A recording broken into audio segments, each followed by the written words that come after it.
বিষয়টা কি কিভাবে দেখছে?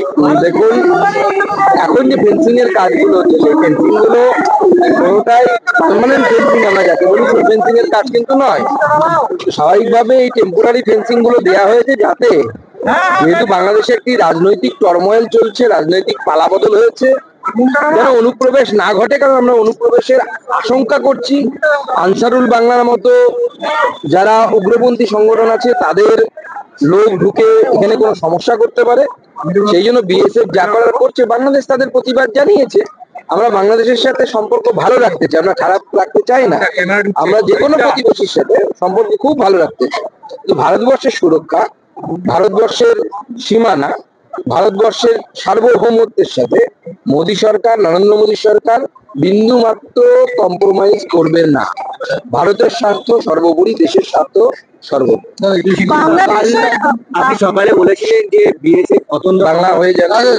আপনি সকালে বলেছিলেন যে বিএসএফ সীমান্ত অতন্ত্র প্রহরা দিচ্ছে, কিন্তু রাজ্য সরকারের সহযোগিতা দরকার।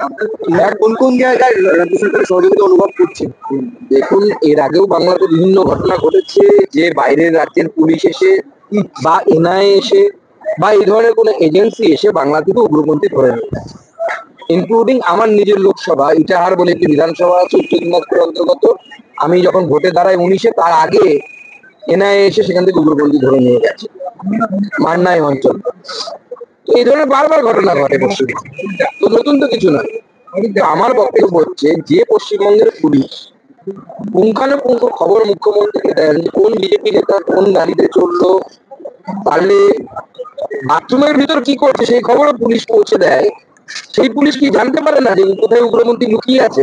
কেন বাইরের এজেন্সি বা বাইরের রাজ্যের পুলিশকে সেই উগ্রপন্থী ধরে দিতে হবে? শুধু তাই নয়, রাজ্যে যে যে রমরমা কারবার চলছে, ভোটার কার্ড বানাও, আধার কার্ড বানাও, পয়সা দাও, 10-15 হাজার টাকা দাও, সব হয়ে যাচ্ছে। এই যে এই কাণ্ড কারখানা চলছে, পুলিশের অজান্তে হতে পারে, আমাদের বিশ্বাস করতে হবে না, আপনারা বিশ্বাস করেন, কেউ বিশ্বাস করবে না, পুলিশ সব জানে। মাননীয় মুখ্যমন্ত্রীর তরফ থেকে কোনো অর্ডার নেই যে এদের বিরুদ্ধে কোনো অ্যাকশন নিতে হবে। এবং বারবার ভোটের জন্য বাংলার সুরক্ষা কম্প্রোমাইজ হচ্ছে। একসময় বুদ্ধদেব ভট্টাচার্যের মতো লোক বলেছিলেন যে সীমান্তবর্তী মাদ্রাসাগুলো সন্ত্রাসের আতুরঘর। পরে সেই বামপন্থী বুদ্ধদেব ভট্টাচার্যকেও রোল ব্যাক করে যেতে হয়, কারণ ভোট ব্যাংক বড় বালায়। বাংলা কতদিন ভোট ব্যাংকের জন্য বাঙালি তার স্বার্থ, বাঙালি তার সুরক্ষাকে বলি দিয়ে আসবে, বলিদান দিয়ে আসবে? সেইটা সবার আগে বাঙালির ভাবার সময় এসে গেছে। বামফ্রন্ট আমলে আমরা আমাদের সুরক্ষার সাথে কম্প্রোমাইজ করেছি, আত্মবলিদান গেছে আমাদের সুরক্ষা। এখন তৃণমূল আমলে আমরা বলিদান দিচ্ছি, আর কতদিন এই বলিদানটা দেবো? দেখুন কালিয়াচক, এর আগেও আমরা দেখেছি কালিয়াচক সংলগ্ন এলাকায়, বিস্তীর্ণ এলাকায় আফিমের চাষ হতো, তার সাথে এই জাল নোট চাষ হতো। ভারত সরকার সেই জন্যই জাল নোটের চাষ বন্ধ করার জন্য, অর্থাৎ কালিয়াচকের মাধ্যমে প্রথমে পাকিস্তানে ছাপা হতো, পাকিস্তান থেকে নেপাল হয়ে বাংলাদেশে আসতো এই জাল নোট, এবং তারপরে সেটা কালিয়াচকের মাধ্যমে সেই সীমান্তবর্তী এলাকা দিয়ে এসে সেই টাকা ডিস্ট্রিবিউশন হতো। সেজন্য ভারত সরকার এই নেক্সাসকে বন্ধ করার জন্য নোটবন্দির মতো হার্শ ডিসিশন নিতে বাধ্য হয়। নোটবন্দির মতো ডিসিশন নিতে, কঠিন ডিসিশন নিতে আমাদের সরকার বাধ্য হয়, না হলে ভারতবর্ষের অর্থনীতি সম্পূর্ণরূপে হয়তো ভেঙে পড়তে পারতো। এখন আবার বাংলাদেশ জেগে, মানে বাংলাদেশে যেহেতু একটা অস্থিরতা তৈরি হয়েছে, সেজন্য আবার জেগে উঠেছে এই সমস্ত শক্তিগুলো। ভারতের এজেন্সি গুলো কাজ করছে, চিন্তা নেই। কিন্তু এই কালিয়াচকের মতো এলাকা পুরুললে সহজে সোজা হবে না। এখানে বিজেপি সরকার এলে পরে উত্তরপ্রদেশের মতো ট্রিটমেন্ট হবে, চিন্তা নেই, সব ঠান্ডা হবে। রাজ্যের বিরোধী দল নেতা মানে তিনি রাজ্যের একজন ক্যাবিনেট মিনিস্টারের পদমর্যাদার লোক, তার গাড়িকে আটকে গুন্ডামি করা হচ্ছে নাকি? তাহলে কালকে যদি আমরা তৃণমূলের নেতাদের গাড়ি আটকানো শুরু করি, বিজেপির তো ক্ষমতা আছে বিভিন্ন জায়গায়, আমরাও তো 12খানা সিট জিতে আছি, আমাদেরও তো 70খানা বিধায়ক আছে, সেই এলাকাগুলোতে তো আমাদের জোর আছে। আমরা সেখানে তৃণমূলের লোকেদের গাড়ি আটকে দেবো? এটা গণতন্ত্রে অ্যাকসেপ্টেড নয়। যদি গাড়ি আটকি করতে যাও না, বাংলাদেশে গিয়ে করো না, দেখি কত দম, কত বড় বাপের বেটা হয়েছে। বাংলাদেশে গিয়ে একটু বীরত্ব দেখিয়ে এসে দেখি। তাও জানা যায় অস্থির পরিস্থিতি এখন কন্টিনিউ থাকবে। দেখুন সমাধান সূত্র কি হবে? দেখুন, বাংলাদেশের যে অস্থির পরিস্থিতি, সেই পরিস্থিতি নিয়ে আমরা উদ্বিগ্ন হতে পারি, সমাধান তো আমরা দিতে পারি না।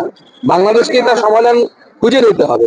কিন্তু আমাদের পশ্চিমবঙ্গবাসীকে, পশ্চিমবঙ্গের যারা সনাতনী হিন্দু আছে, তাদের ভাবতে হবে যে তারা বাংলাদেশ হতে চায় কি চায় না। সেটা আমাদের হাতে আছে। আমরা যদি সেই ভুলটা করি তাহলে পরে আমাদের বাংলাদেশ হয়ে যাবে, আমাদের পশ্চিমবঙ্গ বাংলাদেশ হয়ে যাবে। পাঁচ টাকা ডিম ভাতের এতে 10 টাকার খাদ্যসম খাদ্য, এই যে ঘটনা, এই ঘটনার মধ্যে দেখি আপনার দেখুন, সহযোগী প্রদীপ ঘোষ বরাবর জনসেবামূলক কাজ করে থাকে। আমাদের পার্টি বলছি না, আগেও তারা এই ধরনের জনসেবামূলক কাজ করেছে। এখন যারা বৃদ্ধ বৃদ্ধা আছে, যাদের খাবার অনেক সময় তারা বাড়িতে রান্না করার মতো পরিস্থিতি থাকে না বা আর্থিক অবস্থা খারাপ, তাদের জন্য 10 টাকায় খাবারের ব্যবস্থা করেছে। ভালো উদ্যোগ, এটা কারোর পাল্টা নয়, আগের মধ্যে থেকে ঘোষণা হয়েছে। পাল্টা পাল্টির ব্যাপারে আমরা বিশ্বাস করি না। আমরা আপনারা জানেন মা ক্যান্টিনে ডিম ভাত দেওয়া হয়, আর কিছু দেওয়া হয় না। এখানে সমস্ত রকম ব্যবস্থা থাকবে, সচল করেছে, ভালো উদ্যোগ।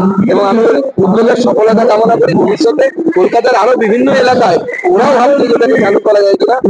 তো আমি সচল এবং তদন্ত দুজনকে বলবো যে আরো অন্যান্য এলাকায় চালু করার চেষ্টা করছি। এরপরে দেখবেন যে আপনারা যে আবার চালু হয়ে গেছে হসপিটালে, তার কারণ হচ্ছে যে কোম্পানি পশ্চিমবঙ্গ কি ফার্মাসিউটিক্যাল পয়সা দিয়েছে, তৃণমূল নেতাদের পকেট ভরেছে, তো অত সহজে ছেড়ে দেবে তারা? বন্ধ করলে তো হবে না, নতুন মাল দিতে হবে।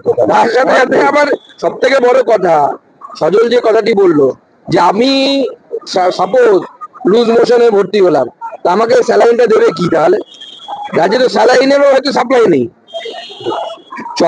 চকের গুঁড়ো দিচ্ছে না ওষুধ দিচ্ছে, তাই তো বোঝা যাচ্ছে না। মানুষ খেয়ে বাঁচবে না মরবে এখন হসপিটালে গেলে। হসপিটালে এখন তারাই যাচ্ছে সরকারি হসপিটালে যাদের কোনো উপায় নেই।